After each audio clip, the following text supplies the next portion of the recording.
Hello, friends and beautiful people. It is Catherine Massell.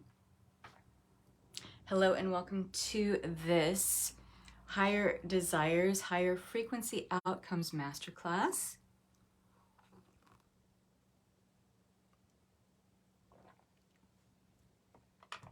Let's see who's going to come join us today.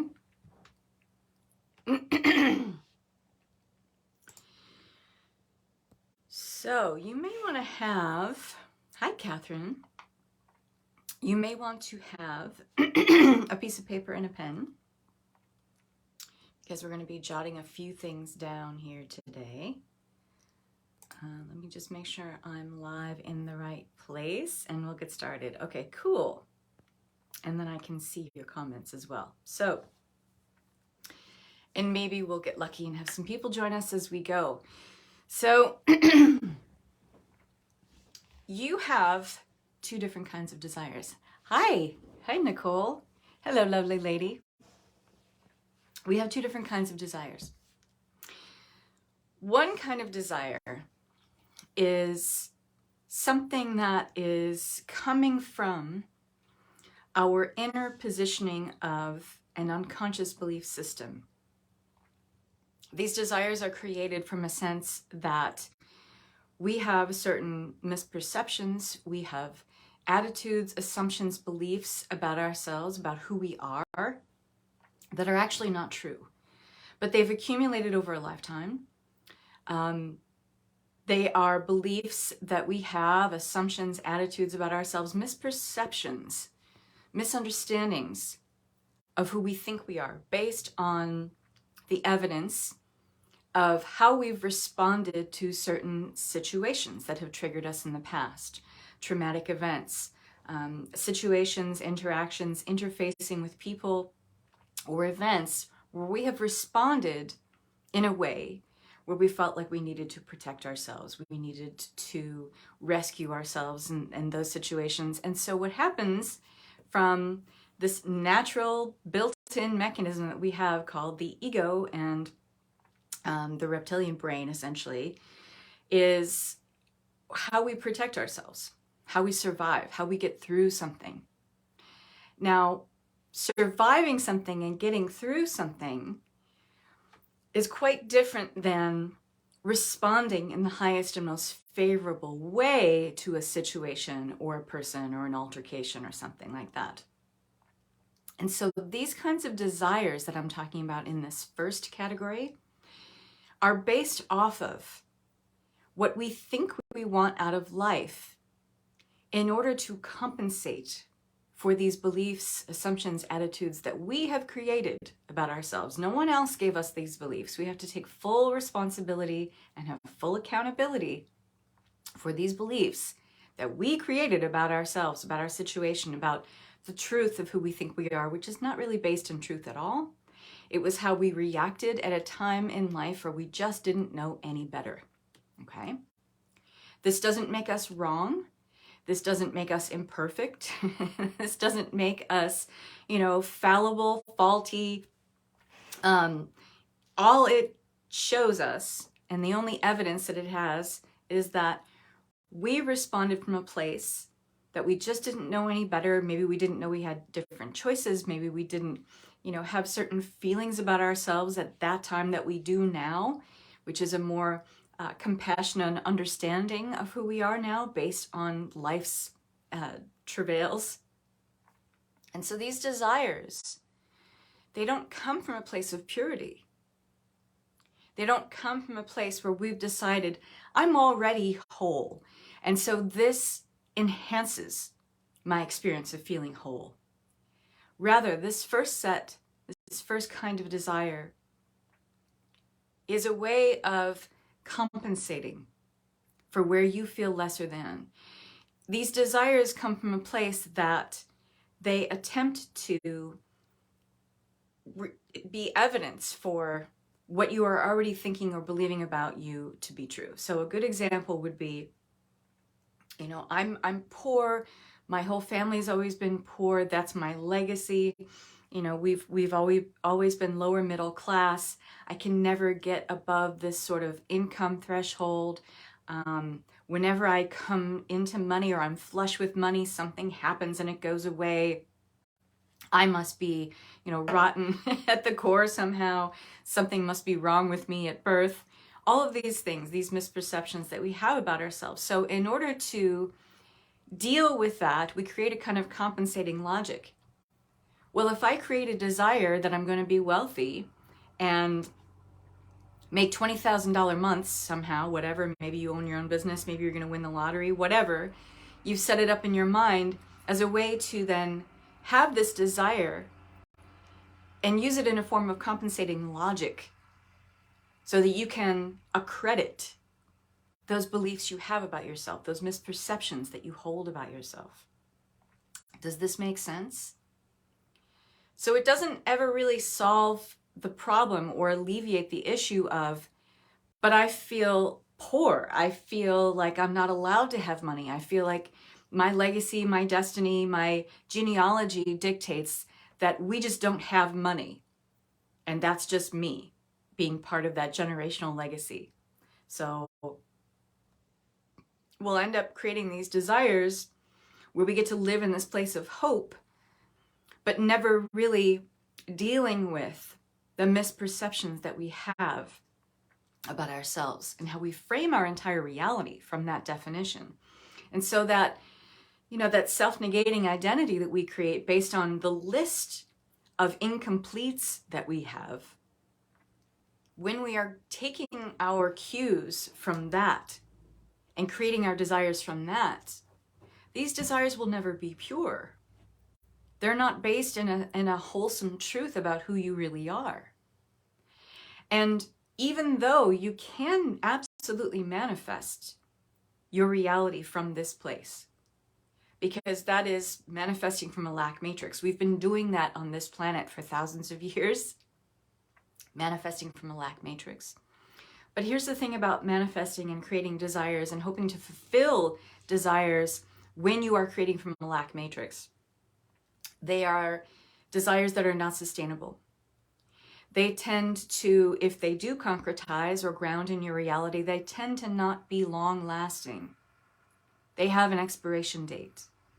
Because things created in a lack matrix are created in a vacuum of energy, meaning a lack matrix doesn't have its own funding source of energy because it's not aligned with source. It's void energy. It negates the wholeness and the infinite eternal nature of source. So when we create from a lack matrix, the energy and anything that's created in that vortex, it's really like a vacuum. Anything that gets created there is not long lasting. It tends to fizzle out. It tends to morph into something else. It will take on characteristics of those very beliefs and misperceptions that we have that aren't true about ourselves. So what started off as being a great desire, even though it may be fulfilled for us, turns into something that only in the end ends up validating those beliefs we have about ourselves that aren't true. Okay? I can't underscore that point enough, that those beliefs and misperceptions that we have about who we think we are, that came about at a time where we didn't know any better about ourselves, those things are not true. They are not wholesome to our higher spiritual truth and identity of who we really are as source beings having a human expression at this time, okay? These desires created in this lack matrix, they have to pull their funding source from somewhere. And so there ends up being this kind of give and take in our energy where, those times where you believe, well, I can have this, but I'm going to have to concede that or sacrifice this in order to have it. Like, we'll create a belief that, well, I can be wealthy, but I'm going to have to sacrifice love or the support of my family or being able to be there to support my own family in order to have this wealth or affluence or whatever it might be, this level of success, okay? And that will end up being a true compensation or a give and take, because when created in a lack matrix, the energy source to fund that desire has to come from somewhere, and it usually will come from an unwholesome source, something else also marinating and languishing in lack. So these desires, when they are derived from this place of our own misperceptions about who we think we are, I'm unlovable. So I want a soulmate partner who really gets me and understands me, and we have a great relationship, we have great sex, and all of these other things. But at the core, at the fundamental core of you, and the belief you have about yourself at that level is that you are unlovable. You may be able to manifest a soulmate partner, but it tends to not last because it's conceived in a lack matrix. And so that energy only has a finite amount. It runs out. And so it morphs or it changes into something else that is unwholesome. It's kind of like the story of the monkey's paw. If you don't know that story, Google it and read it. I'm not going to go through the whole tale, but it's a good parable for understanding how the lack matrix works. Okay, if the desire comes ultimately from an unwholesome place, a place of impurity within us, a place of imbalance, a place of misperception, misunderstanding, a place that is not compassionate and loving to our very core, then that is a desire that is not wholesome, and it doesn't have lasting power. Okay. And then we have a different kind of desire. We have a desire that can be very wholesome and nurturing and nourishing to our existence.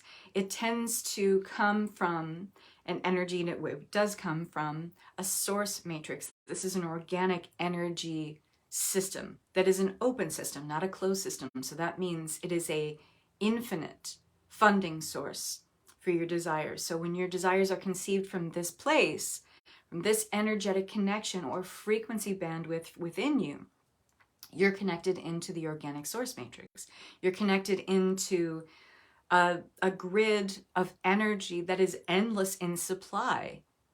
And we keep plugging back into this. We keep resonating at this frequency. We have an endless resource from which we can tap in and keep building on our desires so that we're moving into our natural state, which is abundance and constantly experiencing more and overflow. But we have to be able to match the frequency of that first. And so to the degree that we are not exploring, not excavating our unconscious belief system, meaning you're not being true and honest with yourself about how do you really feel about yourself? How would you define yourself to yourself? Would you say that you are intelligent, loving, compassionate? You live with an open heart? You have empathy for others? You care about people? You feel connected to yourself? You feel connected to, the phases of life that got you here in a wholesome way, where you can frame your past in a way that says, you know what? Maybe I didn't know so much and I didn't operate so great in my life at this time, but what's the gift in the garbage? What have I learned from it? In other words, what's the lesson that I can take from what has transpired in the past and say, no more, not available for that anymore, because I know who I really am. I know that I'm a compassionate and loving individual who is really destined to have abundance, to be prosperous, to flourish in this world.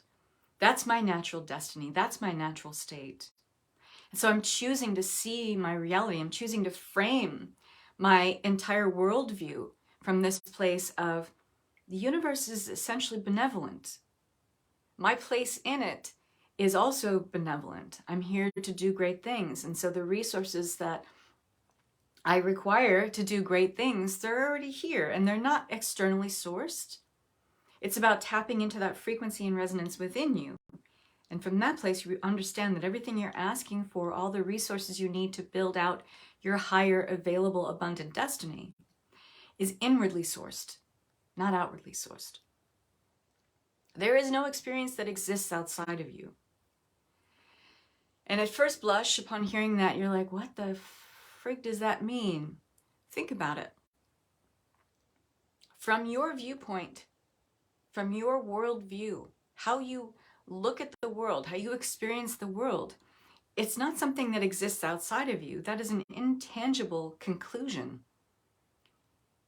There is no experience that exists outside of you because everything is an internalized marking and a remembering and a noticing.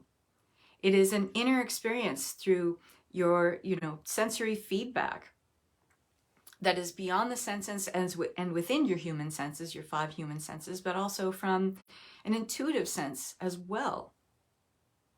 It is a felt experience, this whole earth plane experience. And so there's no experience then outside of you. It's all internal. It's all an awareness that we build as an inner reality. And you're either coming from a place of being in alignment with the truth that we do live in a benevolent universe, or you are not. You're in or you're out. Those of you who have taken in alignment and thriving with me, I've driven this home many, many times, this point, that you are either in alignment with abundance and prosperity and your natural blueprint for being in more and overflow and flourishing, or you are not. There's no gray area here. You're in or you're out. And that has a lot to do with the kind of desires that you're creating. So when we're really tapped into our inner reality, this requires a different type of energetic connection. This requires a different level of attention and focus. If we are in touch with the truth of who we really are, and we want to mine the rich resources of desires that are wholesome to our existence instead of trying to create a compensating logic for where we feel we don't measure up or where we feel incomplete, we need to be able to get that straight. We need to be able to discern which way we're operating, which way we're leaning. Because when we are not in touch with and we're not actively excavating this unconscious belief system of, attitudes, assumptions, beliefs we have about ourselves that are unwholesome to our being, then that is the stronger energy within us. And hopefully those of you who are, part of my community here and you've been watching me for a while, you know that whatever is the strongest energy within us in our inner awareness, that is the level of reality that we are leaning into. And so if your unconscious belief system is untapped, meaning you've never really looked at it, you've never really thought like, well, why do I feel so poor? Why do I feel so unlovable? Why do I feel so unworthy? And I can give you a few hints with those beliefs and where they come from so they can help you to start maybe, digging into this a little deeper and excavating your own unconscious belief system. But it's so important that even just a little movement in this area helps you to redirect the focus and the attention and the awareness back to a more wholesome worldview that you take on for your life and reality at large. So let's talk about beliefs for a second. Let's talk about worthiness beliefs, okay? A lot of us have them. As women, this is a big part of our belief system, our unconscious belief system.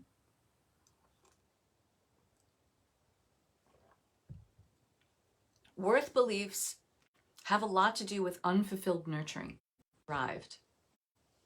So if you didn't get a level of nurturing and a level of attention and love from your mother or a mother figure when you were growing up, it will set up this kind of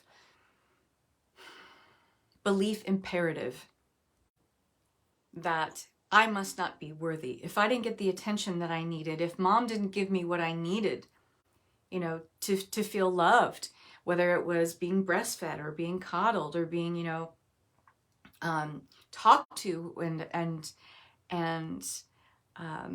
nurtured when I was in a state where I was crying or something like that. If you're saying these things to yourself and feeling like, yeah, mom wasn't around for that, or, feeling like I had to self-isolate when things were wrong or weren't going right in my world, and I didn't have anyone to turn to,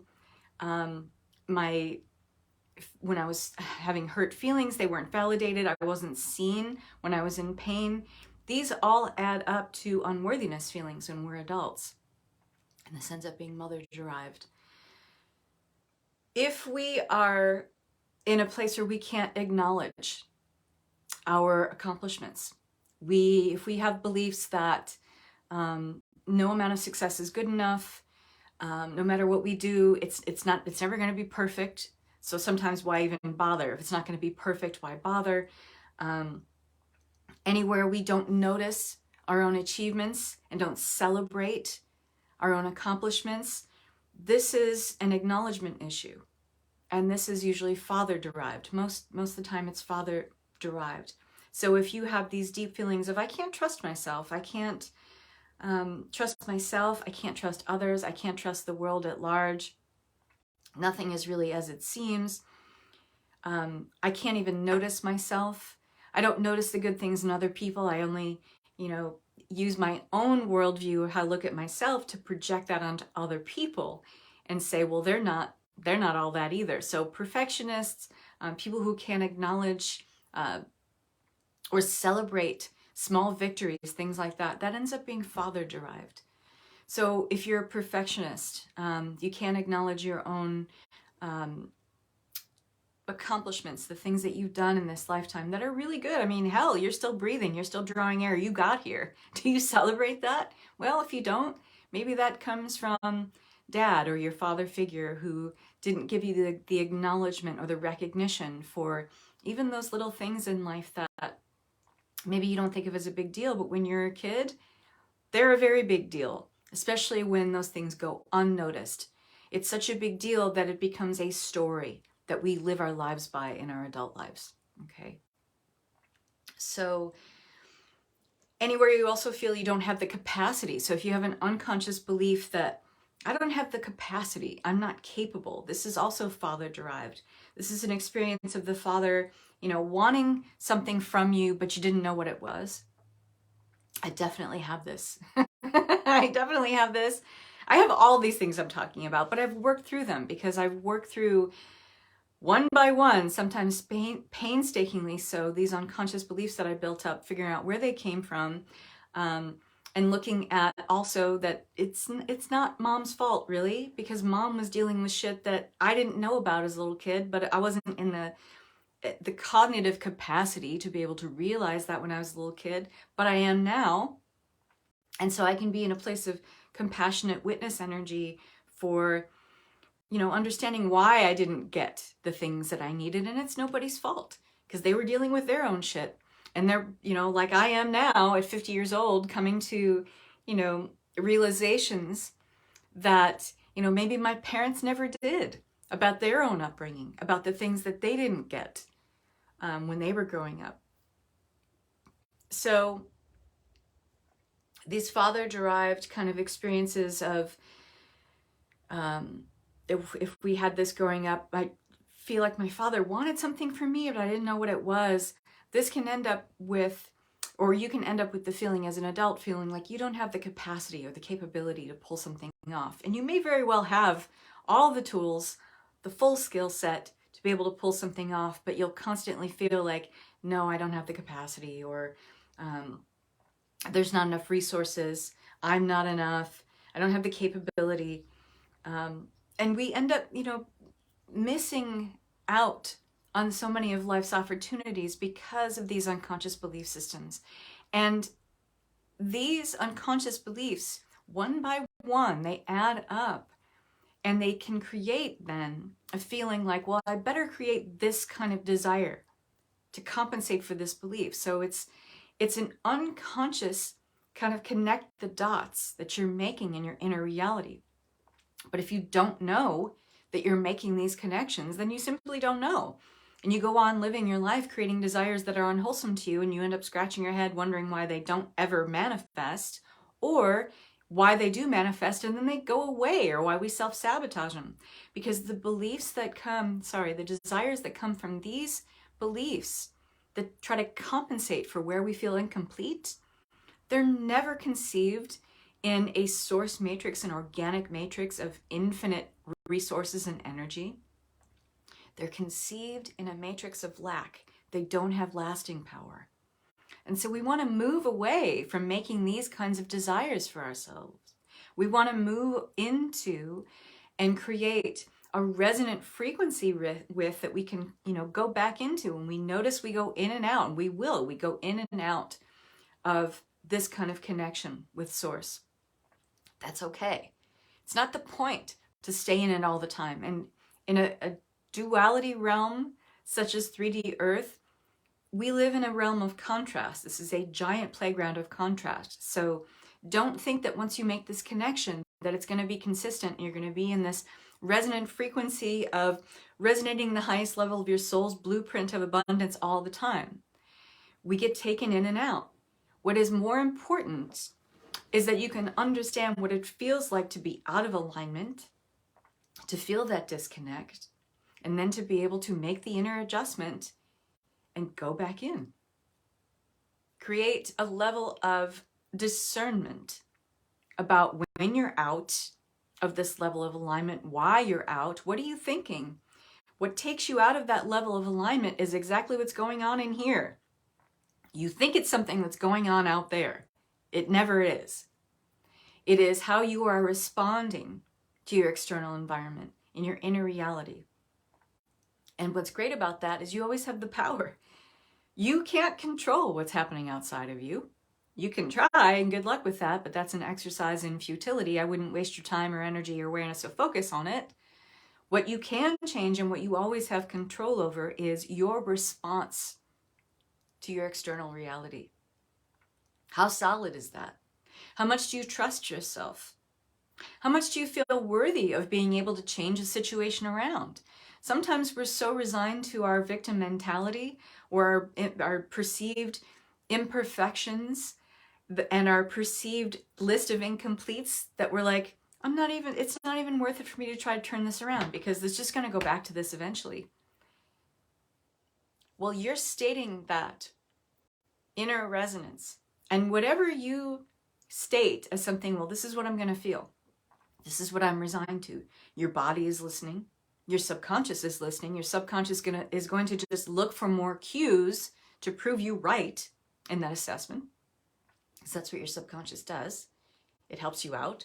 So if you're establishing a different inner reality and you can be aware of and tuned into your unconscious beliefs when they crop up, make them conscious by noticing them and saying, hey, you know what?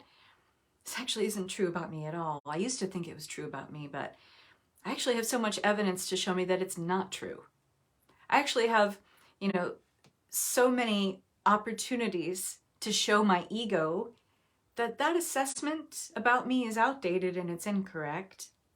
And I don't need to create my reality from that vantage point of myself because at large, it is not true. You get to change this. You have the control and the power over this all the time, okay? Again, we don't have control over our external environment. What you have control over at all times is how you want to feel about it. That's your choice. And so, how does this relate to creating desires that are more wholesome to your existence? It is about this kind of softening into the presence of who you really are.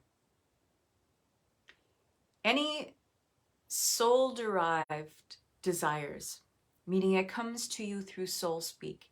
It comes to you through the quiet moments of presence. Your soul-derived desires, hello Lori, hi gorgeous. Your soul-derived desires come through in the moments of stillness, in the moments of softness, in the moments of deepening, in the moments of the subtle sublime of surrender. It's when we let go. You'll also get better at noticing. And now that we've talked about this, now that you're here and you're listening to this, you will be better at discerning which kind of desire you're creating, if you're willing to be honest with yourself. And you don't have to, even if you are in that moment of, oh, there I go again, creating a desire that's not wholesome to me. I'm trying to compensate for these things I believe about myself that aren't true wholly, largely. It's okay to be in that moment of recognition. In fact, it's fucking great when you're at that moment of recognition because then you've caught yourself in the act, right? You're like, there I go again, doing that. You don't have to judge yourself. You don't have to say, God, I'm such an idiot for doing that again. You don't have to do any of that.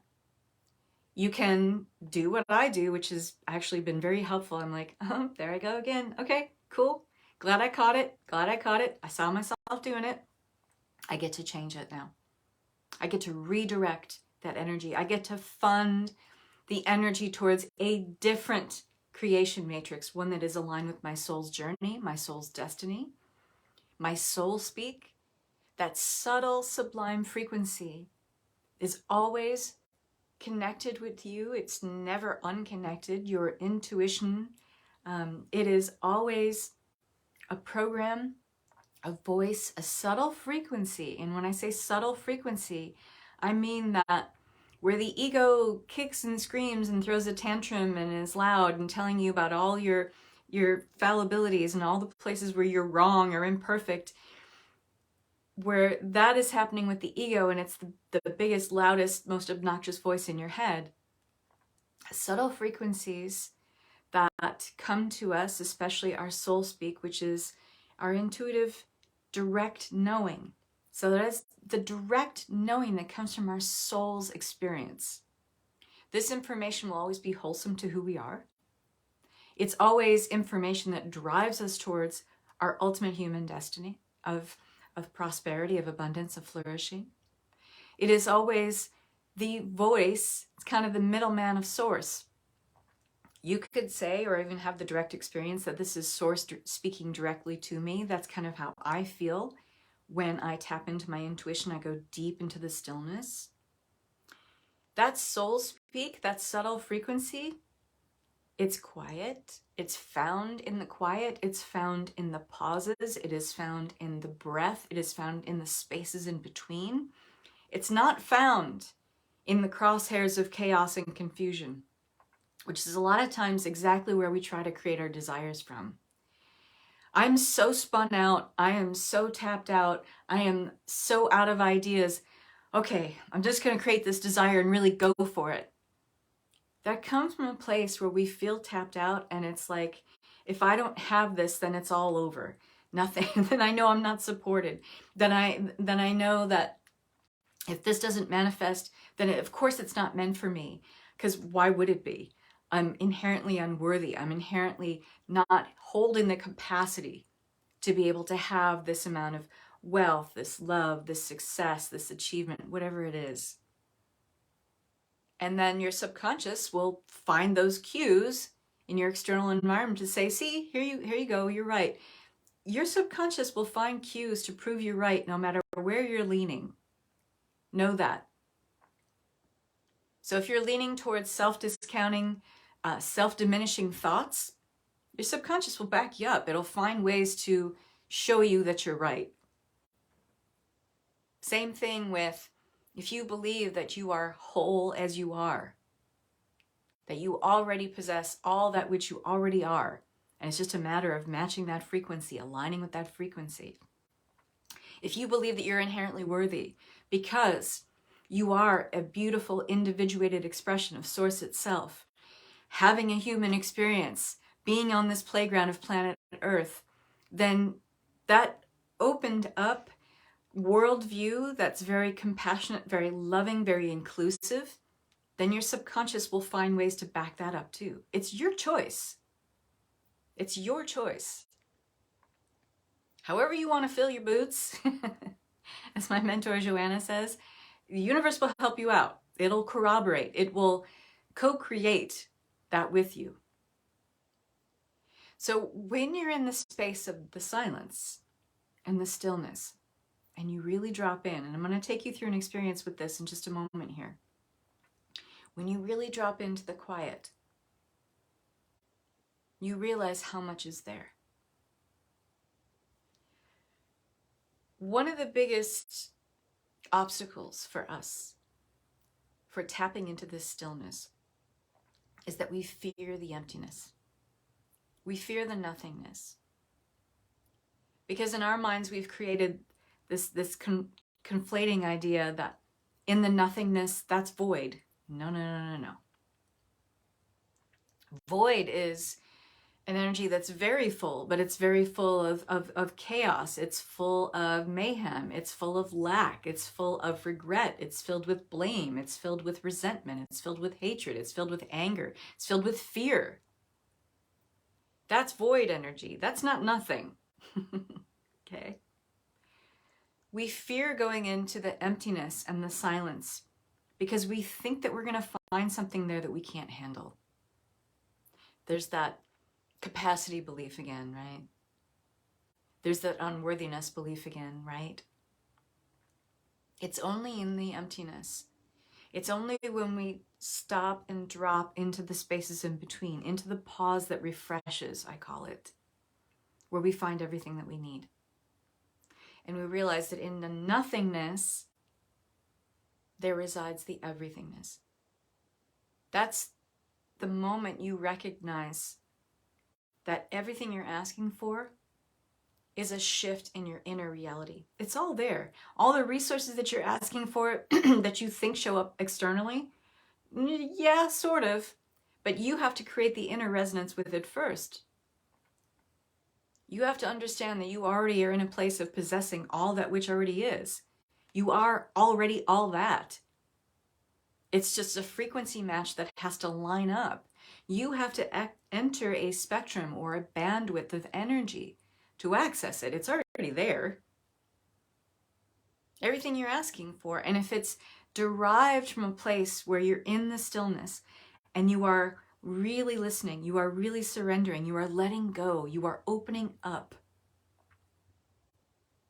you can hear it. That's soul speak. That highest aspect of you speaking to you, telling you exactly what your next step is. And so it doesn't work like the ego in that sense. When your intuitive awareness is speaking to you, it is only asking you to stay with the next step. It is only asking you to fully immerse yourself in like a 3D surround sound IMAX experience of what does this next step feel like? What does it look like? Savor it. Taste it. Smell it. Hear it. Feel it. Reach out and touch it. Be with it. That is how your intuition speaks to you. But we have to create the presence. We have to allow the space for that level of energy to enter. And if we're not creating that space, we pinch it off. We pinch off this connection and everything that flows in from that level of connection.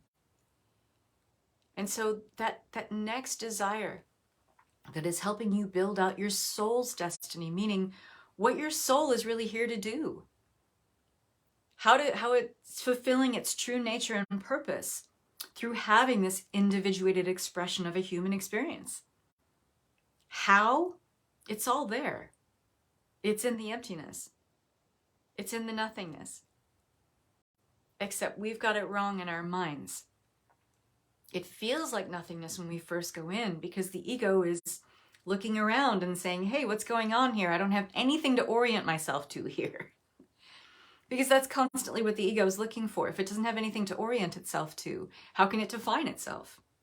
And your ego is all about how does it define itself? How does it create meaning for you based on experience and orientation? And if we constantly orient ourselves to our unconscious belief system, then your ego is orienting itself and creating an identity around, well, I am this person who's immersed in lack. I'm this woman who's immersed in feelings of impoverishment. But that's not really who you are. It's just a habit that your ego has of orienting itself to that because that's who you keep telling it you are. It's not true. It's just a habit. And so when we go into the nothingness, the ego's looking around, fully paying attention, being like, we don't have anything to hold on to here. The ego has no port. The ego has no mooring because it doesn't have any unconscious beliefs there to anchor itself to. It's kind of just twisting in the wind. And so we'll pinch it off because unconsciously we're making the connection that, well, who am I here? I don't know who I am here. I don't know who I am here. Back out, back out, back out. And so we end up removing ourselves from this immersion into the everythingness that is the nothingness. And we pinch off that flow of life. We pinch off that flow of our soul speaking to us. We pinch off that flow of our direct knowing. And this is information that is coming from source through your intuition to you saying, here's what's next. Here's the next step. Here's how you proceed. And much like the ego that needs to build out 10 or 20 steps out, because it needs kind of the scaffolding to see well, how do we orient ourselves next? If we're going in this direction, what does it look like 10, 20 steps down the road? Your intuitive sense and your direct knowing does not need to do that. It's enough for it to just be with and present to you, this is just what's next. So it's a level of surrender. It's a level of trusting that if this information is coming to me as a desire that I'm being asked by my own intuition, by source itself, to be really present with here, I know it's coming from a wholesome place. So I know that I can trust that even if I can't see, or even if I want to plan out 10 or 20 steps after this, I don't need to do that because I know I'm supported here. I know that this is coming from a loving support system here. I will never be led astray by this energy. I will never be, led down a primrose path and then somebody jumps out and goes, gotcha. Your intuition will never do that to you. There's no surprises. Well, I shouldn't say that. The surprises that you will have are unpredictable yet delightful surprises and outcomes. And they often don't look like we think they do. And we try to plan something out in our ego and we try to strategize. We try to be clever. How often when you do that, does that work out the way you think it's going to anyway, or the way you strategized it or planned it to be, right? And then when it doesn't, we get to go back to our own beliefs and say, see, I was right. I'm not meant to have this. I don't have the capacity. I'm not worthy, right? You see how that gets us in a really nasty consciousness loop? When you're in your intuitive level of knowing, you don't do that. You don't need to. Because you get used to a level of trust. You get used to a level of surrender. You get good at letting go. I like to say this, those who know are good at letting go. Those who know are good at letting go. And what is there to know? That direct connection with the nothingness, the emptiness, the pause, the spaces in between, the quiet moments. I mean, you might call it meditation, but it's not even that. It can be a form of meditation, but what it really looks like is just sitting down, closing your eyes, taking a few deep breaths in, opening yourself up.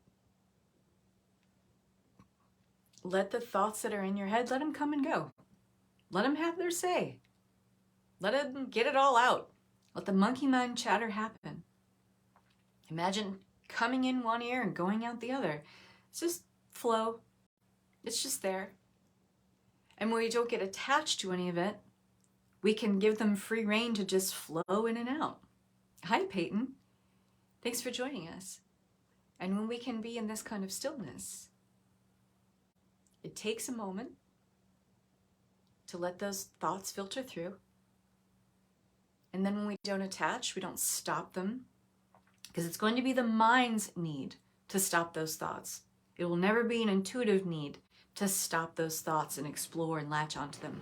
This is just the mind, the workings of the mind, which creates most of our Maya, most of our illusion. Okay? And when we can just be with it, like, okay, mind, you do your thing. And we drop into that space that's just a little bit lower than that, down into this kind of precious liminal space, just below the thoughts. And we can just be present with that. And we can stay in that space a little bit longer. Drop down a little deeper. You can do this by listening to the sounds of the world around you. This is the best way to connect and go deep into this pause that refreshes, to mine those desires that are coming to you through soul speak, through your intuitive direct knowing. So would you like to have an experience like that with me right now? I bet you would. So, are you ready?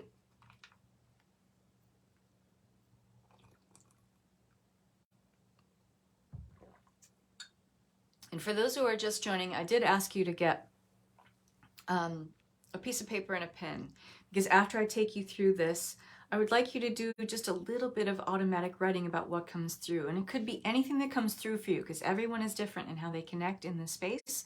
It could be, I'm latched onto this unconscious belief and it's just not true. And you could have this amazing, beautiful epiphany and revelation.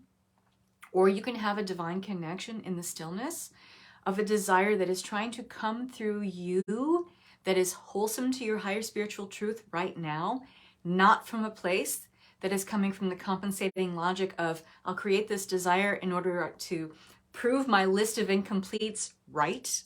Okay? And if you're just joining, go back to the beginning because I talk about that. So all you have to do here is listen to the sound of my voice. Just be connected. Just be present. So go ahead and take a deep breath in through the nose and out through the mouth. Close your eyes. Take a deep breath in through the nose now, really filling the lungs in and out.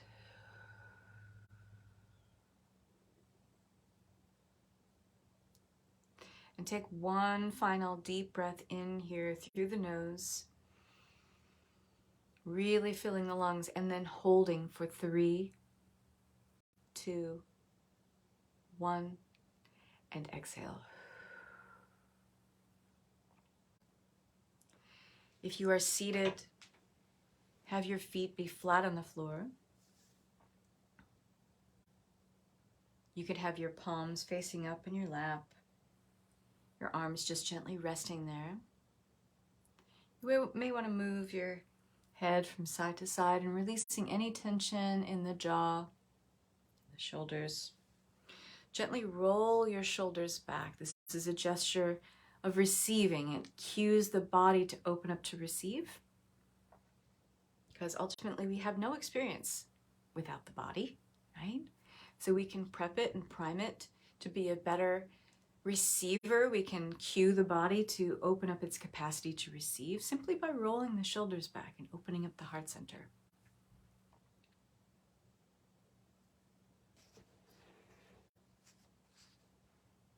And so allow yourself to just be. Just be right here, right now. Listen for the quiet. Feel the relief of the quiet. There's nowhere else. There's nowhere to go. You're surrounded by openness. And in this space of awareness, with each second that passes, each moment that passes, you increase awareness. It seeps through you. It envelops you. It surrounds you. It is refining your presence.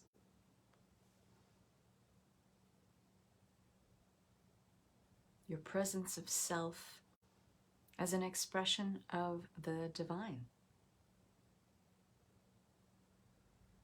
This awareness contains everything you've ever known, everything you've ever been, and will be. This presence, this level of awareness, contains everything everyone else has been, is, and will be. And you are centered in the open heart of love in a vast field of truth. Just opening yourself up more and more to the stillness, you allow yourself this presence.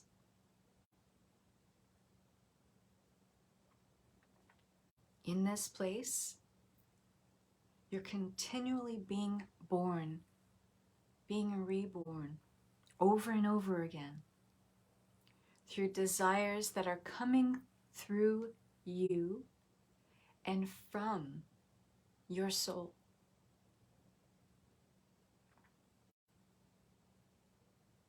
There's nothing you have to do. It's only about feeling in this space. Feeling how the all-knowing, all-loving, all-supporting awareness has you. It is supporting you. This energy, this presence, it never abandons you. You are always safe and supported and looked after in this energy, always. Here, as you open up even more to the presence and drop down even into a deeper stillness, cue yourself into the sounds that are around you right now. Know that everything you are hearing is part of presence too. A dog barking, the mailman delivering the mail. Drop down deeper, further out. Allow your energy and presence of this awareness to be like a net that goes out further and faster, deeper into sounds that are existing somewhere. A school of fish swimming in the ocean. A baby crying, waking up from its nap in a country 3,000 miles away. Drop down even deeper. Below that, into the hum of the earth, into the second dimension of the kingdom of minerals, fungus, bacteria, mushrooms growing, moss overtaking a fallen tree. Drop down below that, where there is no movement. There is only stillness.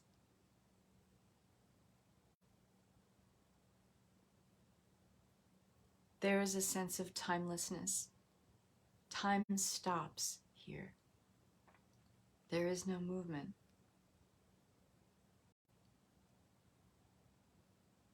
Notice and have awareness of anything that's floating around in your energy. Is there a thought or belief that just kind of floats in on this energy? You can identify with this, or you can let it go. Surrender it to the emptiness in exchange for something more wholesome. This commerce of give and take is the energetic exchange of the cosmos, the multiverses. Surrendering a thought that is not wholesome to you is your energetic commerce right now. A belief, or maybe even in the light of this energy, a desire that you realize is not what you're really asking for. You can feel these beliefs and notions, or you can stop them, almost as if in midair.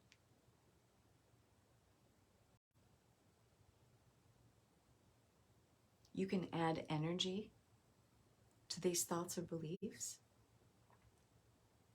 or you can shape them, or you can choose to right here, right now, let them go.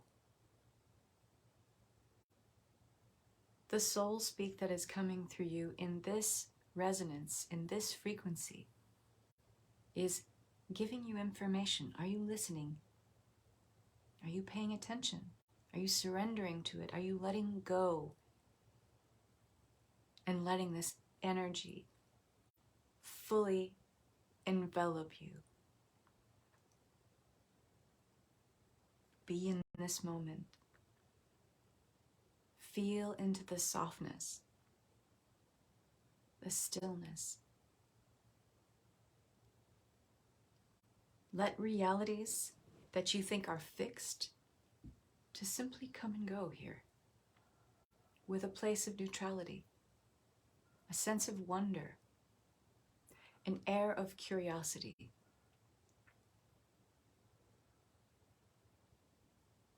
Your energy and awareness radiate through and beyond your skin, out and out and out. Extend and expand that net even more, even further. As you drop down even lower, every experience, every interaction that's happening right now, everywhere, you are part of it. You're connected into it. This information is available to you, but it's only in the stillness and the softness, this surrender to the subtle sublime, that you can hear it, feel it, know it. You don't make anything happen here. It simply appears. It simply is. You simply know. Because you are in all things, and all things are in you. Whatever wants to be known or created through you simply appears as an idea, an expression.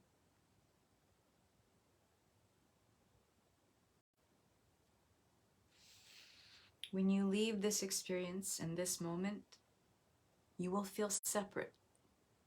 That is the nature of this playground of contrast of planet Earth. It may make you sad. You'll miss yourself. And so the impetus and the desire will be ultimately to go back to this, to enliven your body, to make it happy with this sense of oneness, of fullness, just happy to be.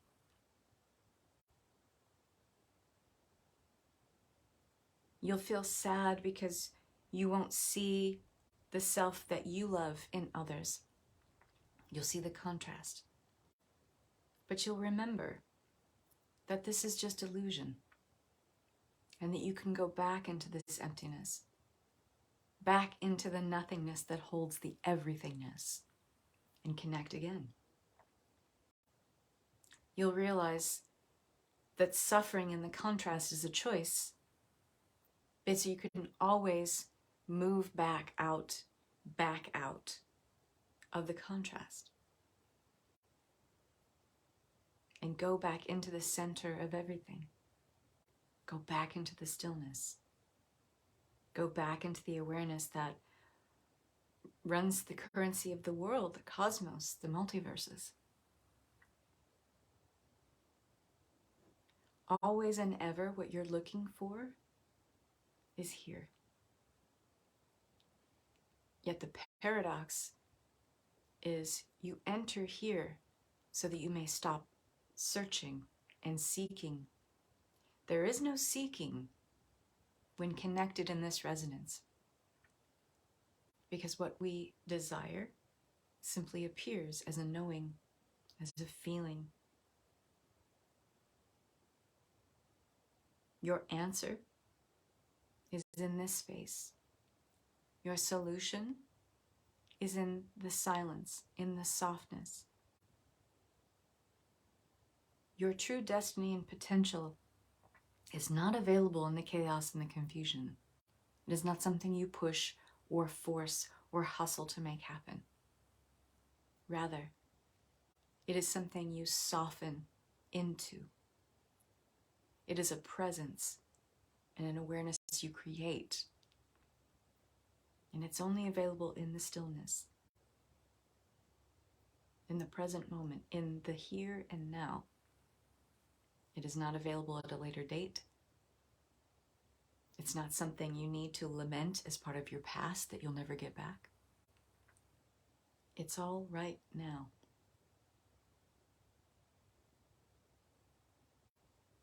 And as you take a deep breath in, into the heart, imagine for just a moment breathing in and out of your heart space. In and out.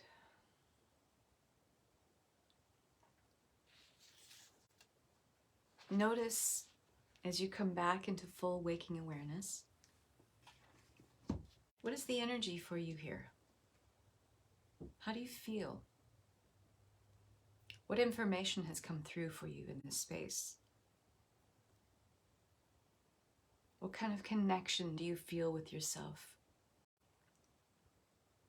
Are you in a loving and solution-based energy about how to proceed with the next step in something?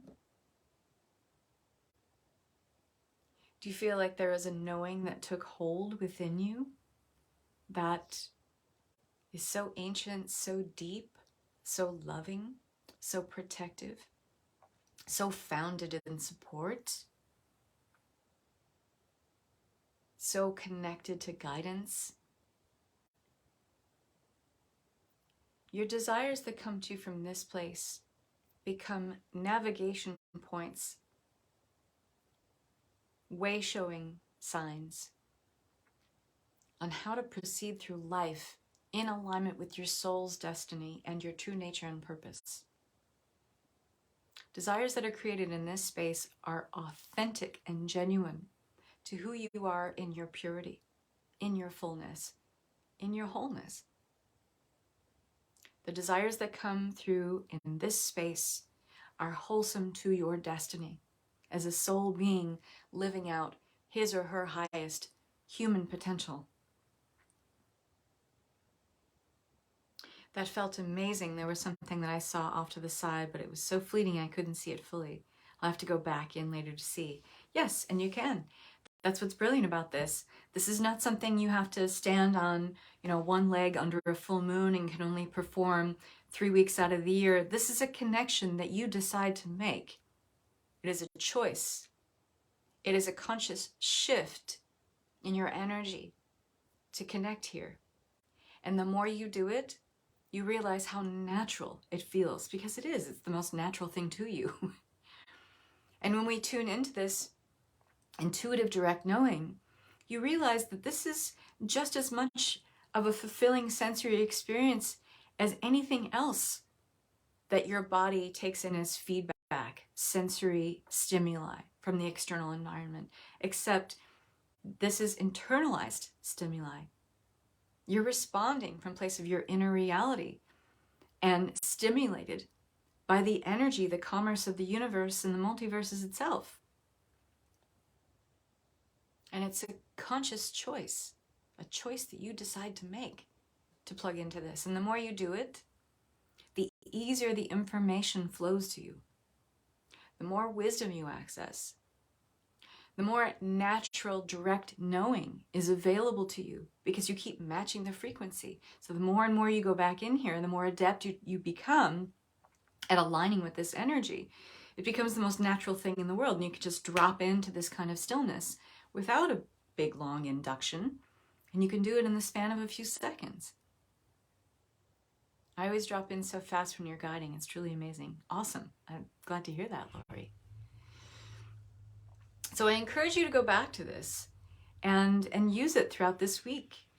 Whatever you are working on, if you have a query, if you have, a very deep question about something, or even if you have a small question, there's nothing too big or small in terms of your superconscious self, because it's all part of you. The superconscious level of attention and energy, which is what we channeled here, because you're channeling your soul. You just channeled your soul over the last 15 minutes. This information is not voted on or judged on by, well, she's going to use it for something really big, or she's going to use it for something really small. That's your ego voting on or deciding on, this is a big problem, this is a small problem. The superconscious level of you just is like, well, are you in alignment with your soul and source, or are you not? It's pretty cut and dry from the superconscious aspect of you. And so if you move into this space, it's moving into alignment. It's moving into a resonance and a spectrum or bandwidth of energy where all the information you're looking for is available, because it is a solution-based, loving energy. It is the grid of organic energy aligned with pure source. You're always going to be divinely directed and guided here. You're always going to be supported. You're always compassionately witnessed here. This information never steers you wrong. It's you that's going to question it, however. So the information that comes in from this level often doesn't make sense, because this is not an energy that needs to orient itself to your ego's definitions and meanings about who it thinks you are. Your intuition doesn't need to line up with that. Your intuitive self is a much greater and expansive bandwidth of energy where it sees you as a series of potentials and possibilities, whereas the ego's worldview and vantage point contracts all of that and says, well, based on our past, based on our previous experience, we're only allowed to have this. Which level of mind would you rather pay attention to? I know which one I would rather pay attention to. And then following even what doesn't make sense is a leap of faith. But if you inherently get what I've been trying to put across here, that you're never, misdirected in this space. There's no, surprise joker waiting in the bushes going, ha ha, I gotcha. You thought it was going to be this. There's none of that energy is there. We often think that, this can't be this easy. It can't be this elegant. It can't be this upscale and beautiful and elegant of a solution. There's got to be a catch, right? That's your ego telling you that. So it does take some surrender. It takes some practice. So I am offering a program, and it's coming up next Wednesday, October 5th, Living Intuitively. If you liked this energy, this journey I'm taking you on, it is an intuitive immersion. This is a deep and profound connection with your intuitive direct knowing. You had a little taster, you had a little amuse-bouche of this here, but this is going to be 6 weeks of a double program. So with each live class that I'm teaching starting next Wednesday at 1 p.m. Pacific time on Zoom, October 5th, there is a recorded session that is supplemental to the live class. So each week you get to deepen into the material really, really fully. I find that, teaching a program, a week apart, a lot happens in a week of our lives. Wouldn't you say? We are in a time of very accelerated frequencies. We have this, experience constantly of time speeding up, and that we are going through an accelerated level of experiences throughout a day, let alone a week. So I find that if we really want to deepen into this and create a really profound and deep and long-lasting connection with this content and this material, that having a live class and then a supplemental class that you listen to at your leisure throughout that week to really help you, buffer into that material, really help you to deepen in and kind of, get a full grasping of how this works and get practice with it. It's tangible and hands-on, this class. So this helps you to deal with everyday connections to your reality, how you're creating your worldview, your intuitive aspect, how tuned into that are you? How much do you surrender to it? How much do you trust it? How much do you listen when it's speaking to you? Or how much do you discard that level of knowledge in favor of your ego's worldview? This is all stuff that we're going to deepen into. This allows us to work beyond those illusory beliefs and those unconscious belief systems that are allowing us to orient ourselves to and create a life that is not wholesome for us. So if you are interested in this program, there really isn't anything like it. It's very unique. The way I teach is very unique, but it's very hands-on, it's very tangible, it's very applicable in everyday real life, real world activities, because that's how I teach. I like my work to be practical and usable and tangible in our 3D experience of life. So if you are called to this, I have one scholarship left that is 33% off. Sorry, 25% off. That one went last night. That is 25% off this program. And when it's gone, it's gone. But there's also a payment plan option. So I'm going to leave the link down below for Living Intuitively Embodied Superconscious Flow. We start next Wednesday, October 5th at 1 p.m. Pacific time. What's really cool about this is you are invited into my mastermind group, or I should say mentorship group, which I've been teaching since April. So you have access to that throughout the 6 weeks of this course. And it is a place where you can ask questions. I'll always put in supplemental material, but you have access to it for as long as you like in the member vault where you sign up as well. But you'll have a 6-week access to my private Facebook group for Tao of the Divine Disruptor, which is my mentorship program that I've been teaching through since April. And you'll have 6 weeks access to that to ask me any questions and deepen into this work. So if you're really ready to explore your intuitive self, you're ready to explore wholesome desires that are aligned with your soul's journey and true nature and purpose, you're ready to unlock your genius frequency, you're ready to work with yin tuition, which is really working with divine feminine, knowing the softness and the stillness. This is all of this intuitive knowing is deeply feminine. That's why we have to surrender. We have to open up. That's why we have to go beyond the mental matter and into the feeling space, the intuition. So we get to explore all of this together. I hope you'll come join us. I hope that you've really enjoyed this and make the most out of it. If you follow me on YouTube, this will be up on my YouTube channel. If you want to receive this replay into your email, I would sign up right away. This is going to go out to my email list tonight, so you just need to go to catherinemissel.com, and a little light box will pop up when you go to my homepage, and you'll have the opportunity to sign up to my email list. And this replay will go out tonight, so you want to sign up for that now if you want to get this replay, or it'll be here on my page and on my YouTube channel. So lots of love and peace to you all. I hope to see you in Living Intuitively.